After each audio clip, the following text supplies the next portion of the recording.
후뱅 아모린 감독이 맨체스터 유나이티드에서 1년 넘게 감독 생활을 여간 끝에 바로 이번에 경질이 됐습니다. 지금 나오는 얘기로는 일단은 데런 플래처가 임시 감독으로 맨체스터 유나이티드를 지휘한다는 얘기가 나오고 있어요. 플래처에 아는 거요? 아무것도 없습니다. 저 진짜 농담이 아니라 플래처 전술 이런 거 아무것도 몰라요. 이제 공부해야죠.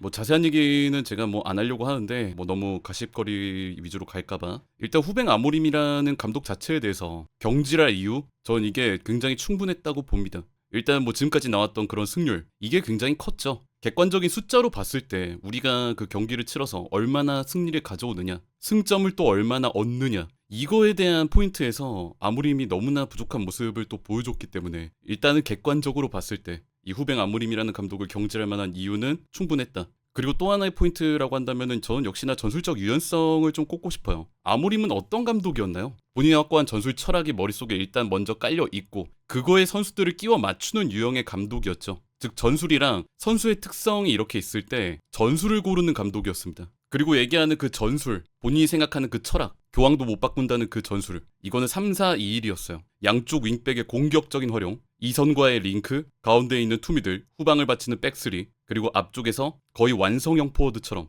연계와 득점, 활동량을 동시에 보여줘야 하는 스트라이커. 이 철학을 가지고 거기에 선수들을 이제 맞추는 유형의 감독이었다 보니까 그럼 우리는 이렇게 생각할 수 있죠. 아, 그러면 이 3-4-2-1이 맨체스터 유나이티드에서 뛰고 있는 그 선수들, 결국에는 그 전술을 이행해야 되는 선수들이 소화할 수 있는 맞는 옷이냐? 저희가 1년 동안 계속 지켜본 결과 아니었습니다. 일단 넓게 벌리면서 상대를 위협해줘야 되는 윙백, 공격적이고 수비도 잘하고 활동량 좋은 윙백, 이런 윙백이 없었고요. 그 공격적인 면을 채우려고 아마드 디알로를 포지션 변화까지 시키면서 이 자리에 넣었지만은 그럼에도 부족했습니다. 미드필드진에 있는 이 투미들, 상대 미드필더와의 그런 수적 열세, 이거를 계속 채워줄 수 있는 활동량 좋은 미드필더, 이 삼선도 결국 없었고요. 뭐 만능형으로 뛰어지는 완성형 스트라이커, 이것도 없었죠. 그 모든 거를 결국 지난 1년 넘는 시간 동안 억지로 끼워 맞췄습니다. 브루노 페란데스를 이 자리로 내렸고요. 아마드 디알로를 아까 말씀드린 것처럼 포지션 변화시켰고요. 많은 돈을 들여서 마테우스 쿠냐랑 브라이언 음베모까지 사왔죠. 제가 아모림 체제의 맨체스터 유나이티드를 1년 넘게 보면서 느낀 가장 큰 포인트는 억지로였던 것 같아요. 억지로. 그 3-4-2-1이 뭐 좋다 나쁘다 이거를 떠나서 너무 억지였어. 야, 내가 아모림 맨유 응원하면서 느낀 게 뭐였냐면 무슨 상대 팀들이 아모림 전술을 진짜 무슨 인터뷰에서까지 얘기를 하는 꼬라지를 내가 봐야 되냐? 인터뷰에서 뭐 아모림 전술을 내가 다 알고 있어서 뭐 측면을 틀어막으면 어떻다느니 뭐 상대 뭐 다 윙백이 올라오니까 여기에 때려놓기만 하면 된다느니 이런 얘기를 내가 왜 봐야 돼? 그러니까 아모림 어떻게 막는지 내가 보여줄게. 이런 얘기를 내가 왜 봐야 됩니까? 아휴. 제가 들리는 얘기로는 윌콕스랑 좀 얘기가 있었다라고 해요. 윌콕스가 본인이 이제 좀 성공을 맛봤던 그 4-3-3 전술을 아모림한테 좀 얘기를 많이 했다고 합니다. 뭐 이건 가십이니까 좀 그냥 걸러 들으세요. 윌콕스가 그런 얘기들을 좀 알력 다툼이 있었다라고 해요. 예, 아모림하고. 야, 4-3-3 좀 써봐. 이런 식으로. 근데 아모림은 뭐 3-4-2-1 뭐 이것도 있지만은 이거를 약간 본인에 대한 좀 침해 이런 것처럼 느꼈던 것 같아. 보니까 너 일이나 잘해라. 아시다시피 아모림 같은 경우는 매니저가 아니라 헤드 코치죠. 그러니까 구단의 전권을 갖는 뭐 영입이라든지 뭐 이적 활동 이런 거에 대해서 뭐 전권을 갖는 매니저가 아니라 그 경기에 대해서 책임을 지는 헤드 코치였다고요. 사실 이 헤드 코치라는 직함도 맨체스터 유나이티드에서 참 낯선 직함이기는 한데 그래서 뭐 자세한 거는 우리가 당연히 알 수가 없지만은 그런 갈등들이 좀 있었던 것 같다. 최근에 인터뷰 내용을 보면은. 제가 아모림의 유나이티드를 계속 지켜보면서 뭐 전술 얘기도 하고 뭐 아쉬운 부분 토로도 하고 여러 가지 얘기들 하고 영상 만들고 했지만은 그 영상들의 계속되는 주제는 그거였어요. 1년 동안. 불안정함.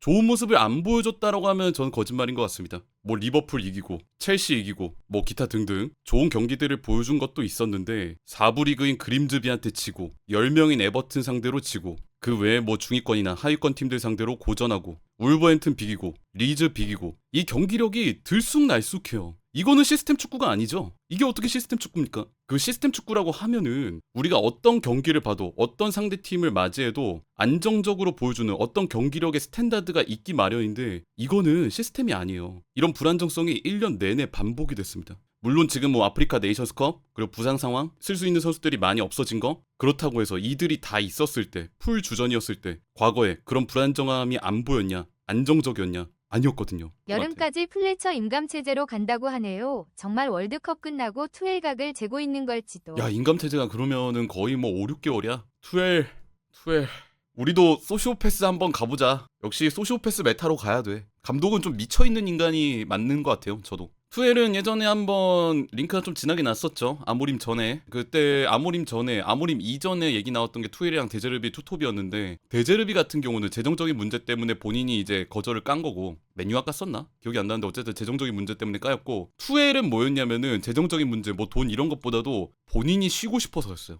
좀 쉬고 싶다. 나 좀 쉬고 싶어. 아, 나 바이언에서 잘린 지 한 달도 안 됐어. 아, 나 좀 쉬고 싶어. 이거였거든요. 근데 국대는 좀 많이 쉬지 않으셨나? 아니, 국대 좀 많이 쉬셨잖아요. 월드컵 끝나고 좀 우리도 사이코패스 한번 가보자. 옛날에 투엘이 얼마나 사이코였냐면은 도르트문트 시절 때 버스 테러를 한번 당했어요. 기억하시는 분들 계실지도 모르겠는데 좀 옛날 얘기인데, 이렇게 가다가 버스를 테러가 당했어. 폭탄 테러를. 그래가지고 끝나고 나서 다행히 안 다쳤는데, 선수들이 그 경기장 딱 이제 왔을 때 막 불안할 거 아니야. 아, 나 경기 불안해서 못 뛰겠어요 감독님. 뭐 진짜 너무 무서워요 이러는데, 이때 투엘이 뭐라 그랬냐면은, 이 자식들 테러 이 정도의 똘 쫄다니, 너넨 진짜 겁쟁이다. 너네는 경기를 이길 자격이 없는 놈들이다. 이런 식으로 얘기를. 그러니까 머리에 경기 이기는 것밖에 없는, 좀 물론 이제 좀 나이가 들었기 때문에 이 정도는 아니겠지만은, 옛날에 좀 젊었을 때, 혈기왕성했을 때 그랬다. 여름 때 감독 데리고 온다고 하면 이라올라도 나쁘지 않다고 봐요. 저 이라올라 되게 좋아합니다. 이라올라 좋아하는 감독이에요. 전 이라올라가 전술적으로 굉장히 퀄리티가 높고 잠재 능력이 높은 감독이라고 생각하고, 또 젊은 감독이기 때문에 솔직히 잘 가면은 쭉 간다. 젊은 감독, 아모림도 젊은 감독이었지. 저는 개인적으로 만약에 글라스너랑 이라올라 둘 중 하나 고르려고 하면 전 이라올라임. 솔직히. 전임자가 지목한 후계자 모예스 월드컵으로 핫한 감독 반할 성공한 감독 무리뉴, 구단 그만! 솔샤르, 그레터 출신랑리, 카리브 검증 감독 테나흐, 젊은 유망주 감독 아모림, 어지간한 카테고리 다 찍먹해봄. 이제 누구대로. 그만해. 야, 진짜 님들 너무하네요. 뭐 아까부터 얘기 나오는 게 뭐 솔샤르 2.0, 테나흐 2.0, 무버지 2.0, 심지어 모에스 2.0 자꾸 나오는데, 아니 무슨 자꾸 2.0이야. 아니 왜 자꾸 옛날 갈아치운 사람들 자꾸 데려와야 되는데. 이럴 거면은 저는 영감님 2.0 어때요? 영감님 아직 정정하시던데? 내가 저 꼴을 못 보겠다. 차라리 영감님 2.0 해. 10년은 더 가자. 아니면 이거 어때? 인류 최초 AI 감독 우리 한번 해보자. 그냥 6개월 동안 실험하는 거야. 그냥 챗GPT나 뭐 제미나이 이런 애한테 우리 상황, 선수 상황 다 넣어놓고 전술 짜줘. 야, 이거 돈도 안 들어. 근데 제가 뭐 이렇게 얘기는 했지만은, 지금 상황에서 아모림이 경질된 거 마냥 사실 웃을 일은 개인적으로 아니라고 생각을 해요. 일단은 결국에는 또 이러면 또 시즌 중도에 감독을 맨유가 자른 게 되잖아요. 뭐 앞으로 어떻게 될지는 모르겠지만은, 뭐 임감체제, 임시감독 체제로 가면은 뭔가 반복이라는 게, 우리가 익숙하게 봤던 그 혼란, 불안 이런 것들이 팀에서 또 반복이 될 거라는 게 전 참, 그러니까 타이밍의 문제인 것 같아. 결과론적인 얘기지만은, 이럴 거면 아모림을 더 이른 타이밍에 잘랐어야죠. 시즌 중도에 감독을 자른다라는 게 얼마나 축구에서 리스크가 있는 건지 우리가 또 알기 때문에. 그러니까 경질 타이밍이 좀 많이 안 좋아. 게다가 지금 순위가 매년 막 5위, 6위 왔다 갔다 한다고 해서 좋은 순위가 저는 개인적으로 아니라고 생각하거든요. 지금 실제로 순위들을 보면은, 승점표를 보면은 정말 따닥따닥 팀들이 붙어 있고요. 언제 10위권으로 떨어져도 이상하지 않은 그런 승점 순위를 갖고 있는데, 이 상황에서 감독을 경질을 한다. 그게 뭐 아모림이 잘했다 못했다를 떠나서 굉장히 앞으로 맨유가 불안한 상황에 노출될 수 있다. 아니, 백스리 스쿼드로 몇천억 썼는데 이거 어떻게 정리하냐, 또 정리해야 되냐 라고 말씀을 해주셨는데요. 저는 개인적으로 생각이 조금 다른 것 같습니다. 물론 지금까지 그 감독의 전술적인 철학, 고집 이거에 맞춰가지고 팀을 꾸리고 있었지만은, 지금 유나이티드의 그런 스쿼드, 선수단 구성이 지금까지 썼던 그 3-4-2-1에 국한된 스쿼드냐? 이거 아니면 못하는 스쿼드냐? 저는 절대 아니라고 생각해요. 오히려 백포면 좋다. 예시를 한번 들어볼까요? 뭐 4-2-3-1을 예시로 한번 들어보겠습니다. 골키퍼에는 주전인 샌드 라멘스, 오른쪽 센터백 더리우트, 왼쪽 센터백 리산드로 마르티네스, 뭐 장기적으로는 에이든 에븐을 키울 수 있겠죠. 왼쪽 풀백 루크쇼, 오른쪽 풀백 디오구 달로. 그리고 뭐 투볼란테를 쓴다는 가정하에 좀 더 후방의 역할의 카세미루, 좀 더 전진할 수 있는 미드필더 코비 마이누, 10번 공격형 미드필더의 브루노 페르난데스, 왼쪽 윙포워드의 마테우스 쿠냐, 오른쪽 윙포워드의 브라이언 은베모, 9번 스트라이커의 베냐민 세슈코까지. 이렇게 됐을 때 저는 부자연스럽지 않다고 생각합니다. 뭐 영입된 선수들, 뭐 쿠냐라든지 은베모라든지 세슈코라든지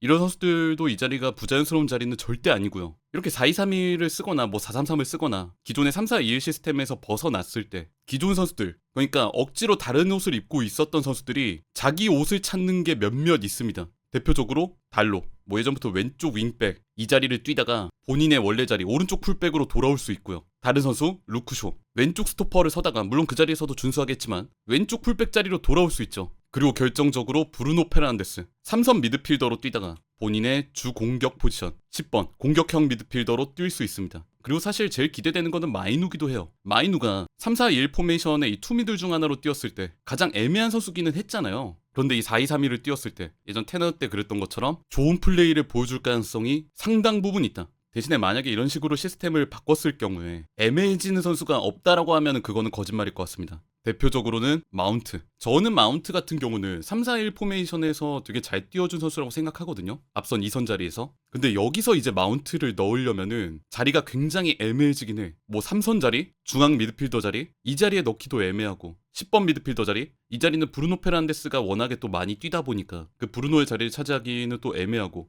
그렇다고 윙포워드를 놓는다? 넓은 공간을 차지했을 때 뭐 마운트가 뭐 크랙적인 플레이, 볼캐리 능력 이런 거를 보여주는 유형의 선수가 아니라 뭐 주변 동료를 사용하는 유형이다 보니까 뭐 비교하는 게 좀 이상할 수도 있지만은 역할론적으로만 봤을 때 윙포워드 마운트는 꼭 산초랑 비슷한 느낌이 날 가능성이 없지 않아 있다고 생각을 합니다. 그래서 마운트를 딱 봤을 때 3-4-1 포메이션에서 벗어나서 다른 시스템, 뭐 예를 들어 백포 기반의 시스템 이런 걸로 옮겨갔을 경우에 약간은 무색무취라는 평가를 다시 들을까봐 이게 나는 조금 걱정이 되는 것 같아요. 그리고 뭐 아마드 디알로? 그 아마드 역시도 오른쪽 윙백으로 많이 뛰면서 사실 선발 시간을 많이 확보를 받았죠. 근데 만약에 이런 식으로 4-2-3-1을 쓴다고 했을 때 또 백포 기반의 풀백으로 아마드를 뭐 이 자리에 기용을 한다? 이건 또 애매하다 보니까 그러려면은 이 은베모랑 하나밖에 없는 이 오른쪽 윙포워드 자리를 놓고 경쟁을 해야 되는데 이거를 본인이 달갑게 받아들일 것인가? 이것도 우리가 좀 생각해봐야 될 부분이겠죠. 그래서 뭐 그냥 우리끼리 하는 얘기지만은 저는 맨체스터 유나이티드에서 중앙 위주의 공격을 다시 한번 보는 게 소원이라면 소원입니다. 우리가 소위 얘기하는 미드필드 장악력. 왜냐면 이게 1년 동안 거의 없었거든요. 우리의 미드필드에 숫자를 많이 놓고 이 중원 지역에서 우리가 경기를 지배하는 축구. 그러면서 우리가 중앙 지역을 활용을 하니까 상대를 이제 중앙 집약적으로 수비 라인을 몰아놓고 옆에 있는 선수들은 넓게 벌린 채 본인한테 볼이 오기를 좀 기다리는 측면만을 위한 측면을 통한 전진이 아니라 중앙을 한번 거쳐가면서 측면을 활용하는 이런 축구를 다시 한번 보고 싶기는 해요. 왜냐하면 중앙을 지금까지 너무 못 썼으니까 이 좁은 터치라인 인근에서만 전진하려고 애를 써왔다 보니까 뭐 그거를 위해서 달로를 뭐 인버티드 시키면서 중원의 숫자를 좀 더하든 앞에 있는 쿠냐를 내려서 미드필드 숫자를 좀 더하든 이런 식의 부분 전술로 중앙을 조금 활용하는 모습을 보고 싶다.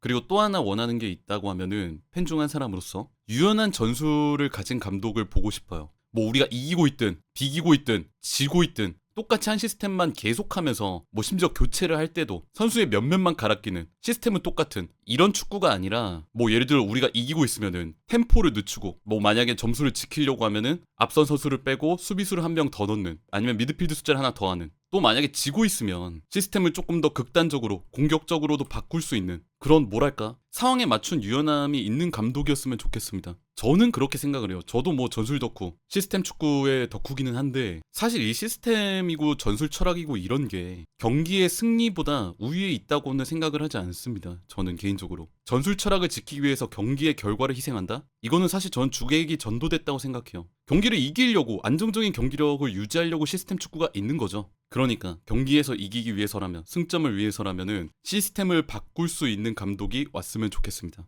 저는 이 부분에서 감독의 철학이랑 감독의 고집 이 차이가 발생하는 것 같아요. 철학은 유연하게 바뀔 수 있습니다. 왜냐하면은 우리가 소위 명장이라고 얘기하는 전술가라고 불리는 그런 감독들도 뭐 이렇게 바뀌는 걸 많이 봤죠. 예를 들어서 우리가 이제 개겐 프레싱 예전 분데스리가에 있을 때 개겐 프레싱으로 이제 센세이션을 일으켰다고 평가받는 위르겐 클롭도 리버풀에 왔을 때 본인이 하려고 하는 축구를 시도를 했다가 잘 안 됐어요. 그러니까 어떻게 했습니까? 조금 더 소유권, 조금 더 통제권 이런 식으로 전술적인 타협 더 자세히 얘기하자면 본인의 전술 철학을 수정을 했죠. 그리고 그거를 통해서 성과를 냈습니다. 뭐 펩 과르디올라? 현대 축구에서 과르디올라만큼 자신의 전술 철학이 명확한 감독이 어디 있습니까? 포지션 플레이, 지금 보여드리는 이 공간의 세분화, 이 축구 전술 역사상 가장 중요한 발명품 중 하나를 개발한 감독이기도 하고요. 그리고 소유권, 지배, 우리 선수들의 발에 볼이 붙어있으면은 어떤 변수도 발생하지 않는다. 우리가 경기를 지배할 수 있다. 그러면서 소유권과 점유율을 중요시하는 그런 철학을 가지고 있는 감독이었잖아요. 근데 이 과르디올라조차도 경기 보면은 뭐 텐백, 안티풋볼, 버스 세우기 이제 이런 것들을 합니다. 상황에 따라서. 지금까지 얘기한 클롭, 과르디올라 이 감독들이 가지고 있던 그 플랜 A가 약해서 그거를 수정을 했나요? 아니에요. 이 플랜 A가 강력할 수 있는데 본인이 속한 리그의 상황, 선수단의 퀄리티, 특성, 그리고 심지어 뭐 부상이나 차출 상황, 이게 자신들의 전술 철학 변경에 영향을 미친 겁니다. 그리고 우리는 이거를 전술적 유연성이라고 불러요. 그리고 이게 저는 아모림한테 제일 부족했던 부분이었다고 생각을 합니다. 1년 동안. 저는 개인적으로 이제 맨체스터 유나이티드를 보면서 항상 느끼는 게 뭐가 있냐면은 참 이 팀이 감독을 사랑하는 팀이다. 아모림이 그렇게 안 좋았던 모습을 보여줬음에도 불구하고 올드 트래포드가 됐든 어웨이 원정 경기가 됐든 항상 맨유 응원석에서 나왔던 아모림 챈트, 아모림에 대한 응원가, 어떤 선수보다 아모림을 응원했던 팬들, 참 이게 뭐랄까 팀의 DNA 같아요. 우리 같은 경우는 이제 정말 오랫동안 한 감독으로 많은 업적을 이뤄냈던 그런 역사가 있기 때문에 가능하면은 그 감독이 우리가 소위 얘기하는 제2의 퍼거슨경이 되어줬으면 하는 그 마음, 그게 너무나 큰데 잘하면은 야 우리 20년 가자 이런다니까. 우리 20년 봐야지 이래. 그리고 얘기하는데 감독에 대한 응원가가 있는 팀이 그렇게 많지 않아요. 아니 다른 팀 경기를 봤을 때 누가 감독에 대한 응원가를 막 계속 불러. 이런 문화가 있는 팀이 그렇게 많지 않다니까요. 제 개인적인 소망이 하나가 있다면은 다음 감독이 누가 될지는 모르겠습니다. 임시감독 체제를 거쳐서 상당히 좀 오랫동안 감독 물색 작업이 계속될 것 같은데 어떤 감독이 오시든 20년을 함께할 감독이 왔으면 좋겠습니다. 이건 제가 개인적인 의견으로 말씀드리는 거지만은 아마 다른 맨유 팬분들의 생각도 크게 다를 것 같지는 않아요. 20년 동안 우리의 감독 응원가가 변하지 않게 할 그런 감독, 참 그런 감독이 오기를 계속해서 바라고 있는데